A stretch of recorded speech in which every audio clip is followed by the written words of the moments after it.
Later that night at the Philian Academy, a banquet was held to celebrate the entrance ceremony. The students were served extravagant food, which they seemed to be enjoying a lot. Although Ronan knew that a banquet was going to be held to celebrate the entrance ceremony, he never thought that it would be this grand. Maria commented that such luxury was to be expected, considering it's the best institution in the empire. Ronan agrees, stating that he shouldn't be surprised at this point. Then Asel inquired if Ronan had seen Iril off, to which he affirmed that he had. But it took him a while to reassure her, as she always worries about him. For additional precautions, he left Sita with her so that he wouldn't have to worry about her safety.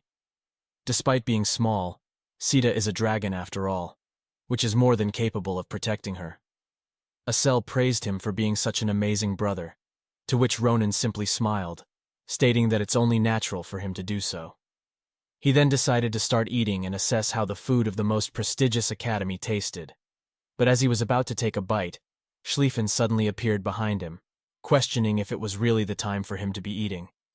Hearing this, Ronan looked behind and saw Schlieffen, which annoyed him greatly. He questioned what was wrong with him and what he wanted this time, to which Schlieffen replied that he didn't have anything to do with him. Instead, he just wanted to check on something important. Confused, Ronan asked what the important matter was. Schlieffen then took out a pen and a notebook. With a serious expression, he asked where Iril lived and how far it was from here. This further confused Ronan. However, Schlieffen wasn't done.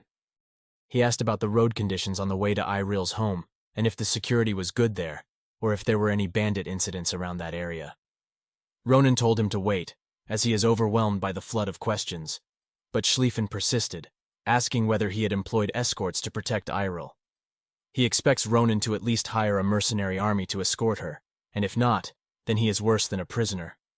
Annoyed, Ronan informed him that he did hire someone to escort Iril, and they are much stronger than him too. Unless a wyvern appeared out of nowhere, nothing would happen, so he should stop annoying him. Hearing about the wyvern, Schlieffen became overly worried, knowing that Iril would die if a wyvern attacked. Ronan had enough of his nonsense and started to curse him, asking why he cared about his sister anyway, and if he was her husband. Hearing this, Schlieffen froze, and with a shaky voice, he replied that he was just worried about a lady who happened to be acquainted with him, so it was his duty as a knight to care for her. As they were conversing, a girl surrounded in purple aura entered the banquet hall with a group of students behind her, making the new students feel uncomfortable. She then approached Ronan and Schlieffen, commenting on how interesting it was to see the Wolf of Grancia family being so talkative.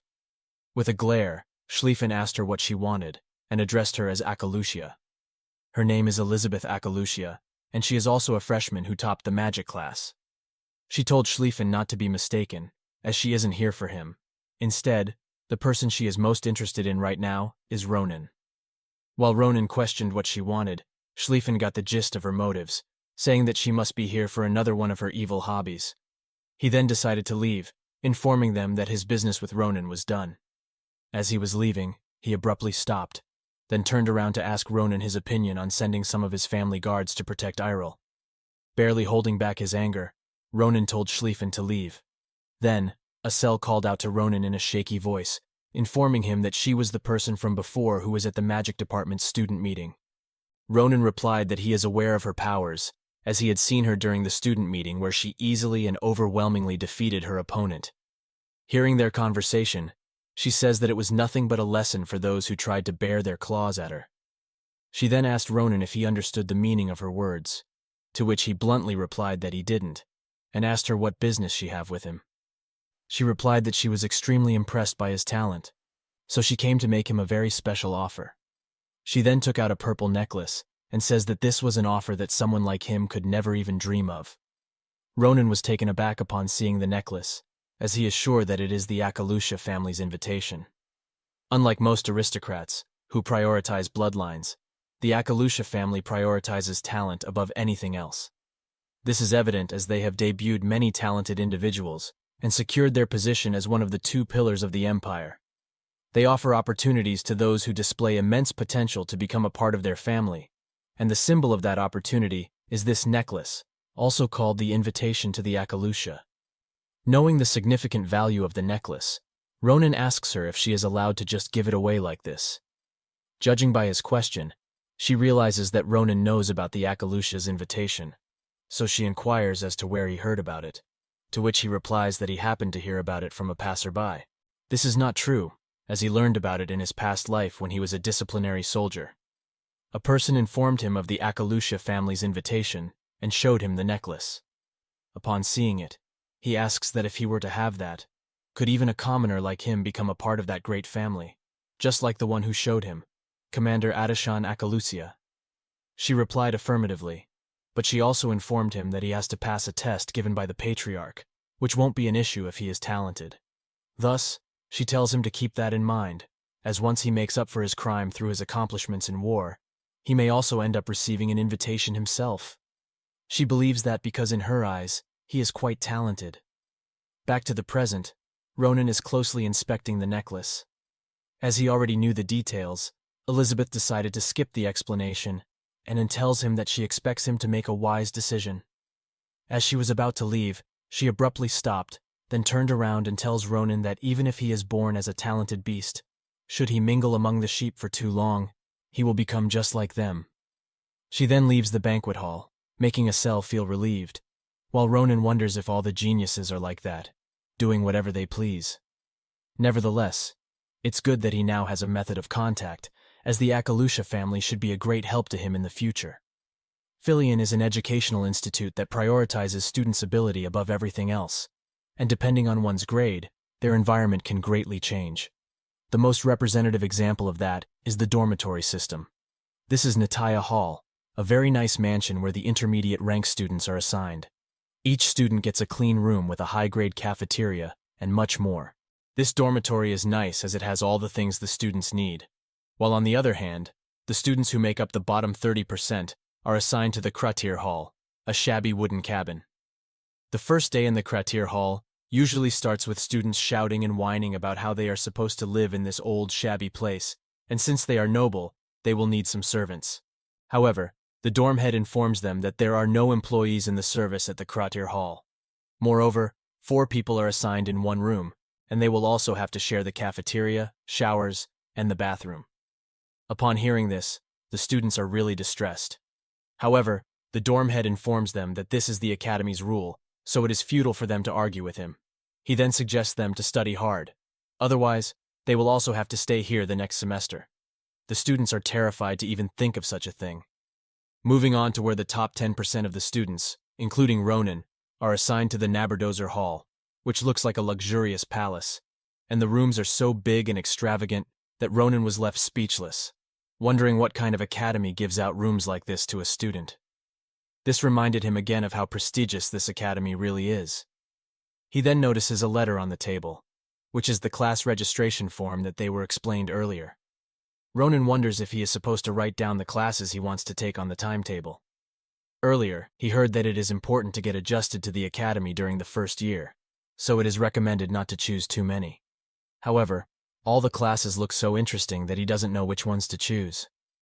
Later, Ronan is really happy as he was finally able to decide what classes he would like to join. Although he wasn't planning to choose this many classes, since he is in the Filion Academy, he decided that he will take all the classes as he wants and learn as much as possible. Afterward, Ronan attended the basic Imperial Swordsmanship class, but after a while the instructor, Abar, informs him that he no longer needs to take this class. This confuses him. So he asks the instructor what he means as it hasn't been long since the class started, to which he replies that this is something that he should have been the one to say this, as it hasn't been that long the class started, and yet he perfectly demonstrated all the basics of Imperial swordsmanship. As Ronan tries to argue that he still has more to learn, the instructor informs him that it is the Academy's rule to allow the student to leave the class once they have learned everything on the syllabus. Moreover, if he were to stay, it won't do anything but demotivate the other students. So with that, the teacher cheers him, saying that he shouldn't be arrogant and just move forward. Later in the evening, Ronan is sitting near a lake and is really depressed as not only the swordsmanship class, but also the bowmanship and the monster hunting class kicked him out. In other words, he was graduated early for his advanced skills, which made him really annoyed as this wasn't what he had in his mind when he entered the academy. Then someone from behind calls out to him, saying that he looked familiar and asking why he isn't in class. Hearing this, Ronan looks behind and sees instructor Nabarose. Judging by how he's here during classes and is writhing in despair, Instructor Nabarose got the gist of the situation and asked him did he really graduate early, to which he replied affirmatively, asking whether is this how all the classes are going to be, as he expected more from the academy. Although she knew that he is a genius, but to complete all the classes in the first day is something else. Then again, it is to be expected as one good look was enough for him to copy her technique. She then says that as a Filian instructor, she can't turn a blind eye to what Ronan had just said, so she tells him to give his sword. Confused, Ronan holds his sword up, questioning what she is on about. Then suddenly Instructor Nabarose snatched his sword, telling that she will be teaching him an important lesson. However, he still doesn't understand why she took his sword, and before he could finish his sentence, a forceful gush of wind rushed past his head. Startled, he turned around and saw a massive splash in the lake from the powerful strike. While he was still in shock, Nabarose is disappointed in the sword, saying that this is how far she can go with this chunk of iron. She informs him that something like this cannot be called a weapon, as it will only wear down the owner's power. Thus, she decided to use her sword for the demonstration and tells him to watch closely. As he did, he noticed the trailing effect of her swiftly unsheathing her sword. Then suddenly, she uses a vertical slash, which causes a forceful gush of wind rushed past him just like before, but this time it was so strong that it crossed the entire lake, which caused a giant tidal wave, which made it seem like it was raining. While Ronan is overwhelmingly shocked, Nabarose sheathed her sword, asking if he understands what he is lacking in. A sword is merely a lump of iron, hammered into shape to be sharp and sturdy, with the purpose of defeating one's enemy. That's why it shouldn't break whenever it's wielded. Even if it does, it can always be replaced. Thus, it is something that is replaceable. That's what Ronan had thought, until he saw Nabarose's technique. He considered this to be absurd, as she only changed her sword and did the same move as she did with the other sword. However, this time it was much, much stronger than before. Nabarose then states that in a battlefield where such trivial differences can mean life and death, wasting his strength on a sword like this will only lead him to his death. Moreover, if he will be using mana, then it's essential for him to find a sword that can withstand his power. She then added that right now he won't understand the meaning of her words, since he still doesn't know how to use mana. Taken off guard, Ronan asked if she knew this all along, to which she replied affirmatively. She finds it amazing that he was able to become this strong without even using mana. However, at some point in his life, he will have to use mana no matter what. Thus, in order to properly control that power, he will need a weapon that suits him and can handle his power. Judging by his reaction, Nabarose realized that he has lots on his mind at the moment. So in order for him to learn more about the areas where he is lacking, she advises him to attend her class. This completely caught him off guard, as he wasn't expecting it.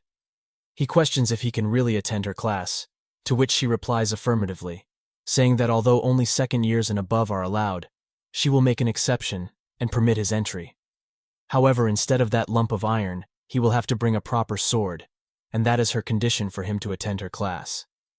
The next day, Ronan arrives in Valen City together with Asel and Maria. After informing them about his conversation with Instructor Nabarose, they understood why he decided to stop by the smithy that Schlieffen had recommended to Irul when he gave her his family's plaque. Although he described it to be a place that carries 500 years of history, it looks nothing like that.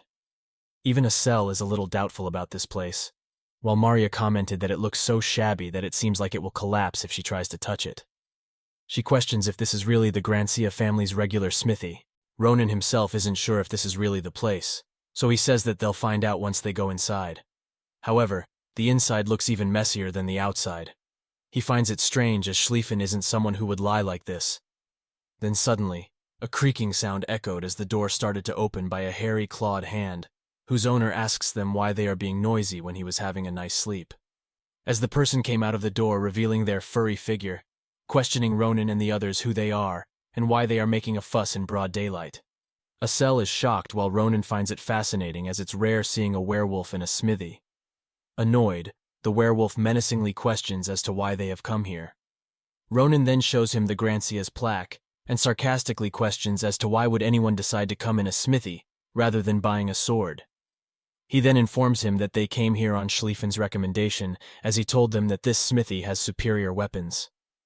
After seeing the plaque, the werewolf started to inspect them thoroughly, using his magical eye, and noticed that a cell is surrounded by blue aura, while Maria is surrounded in green.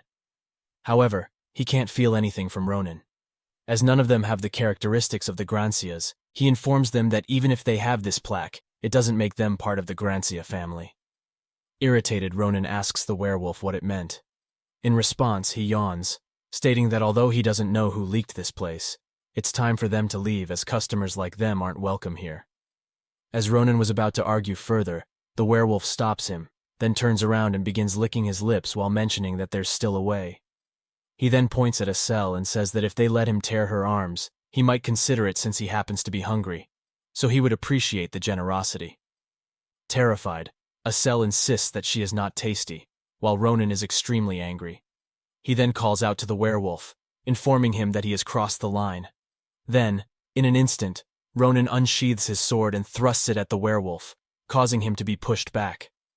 However, it doesn't pierce him for some reason, and Ronan also felt a little stinging sensation in his hand, which is revealed to be due to the hidden armor the werewolf was wearing. Ronan then questions where he got the armor.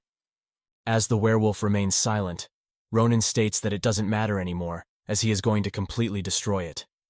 Terrified, the werewolf pleads him to stop and informs him that it was all a test.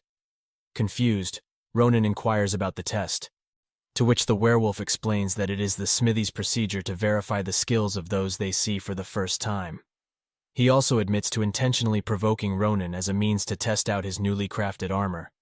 Thus, he had no intention of harming them at all.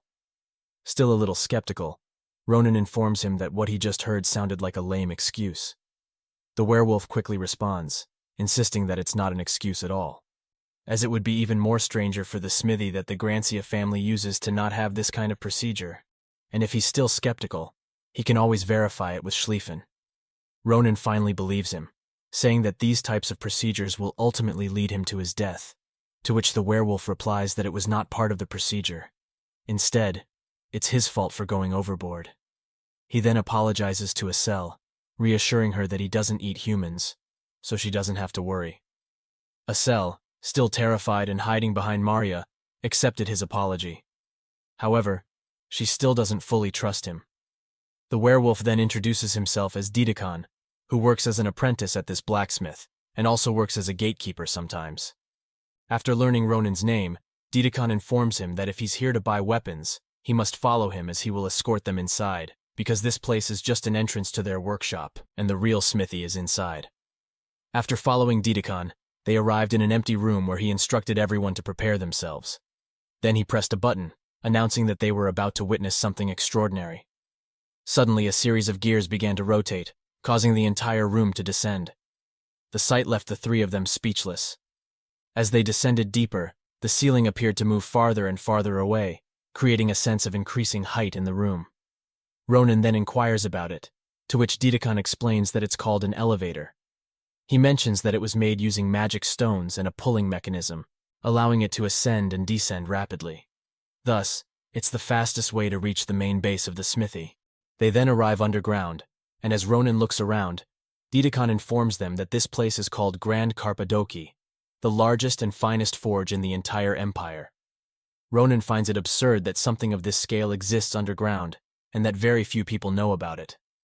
Didakan bursts into laughter, agreeing with him that it's indeed ridiculous. He then assures Ronan to look forward to what lies ahead since he passed the test. Didakan plans on taking responsibility for him and his friends, leading them to meet not only the Carpadocs, but the best master craftsmen of the empire,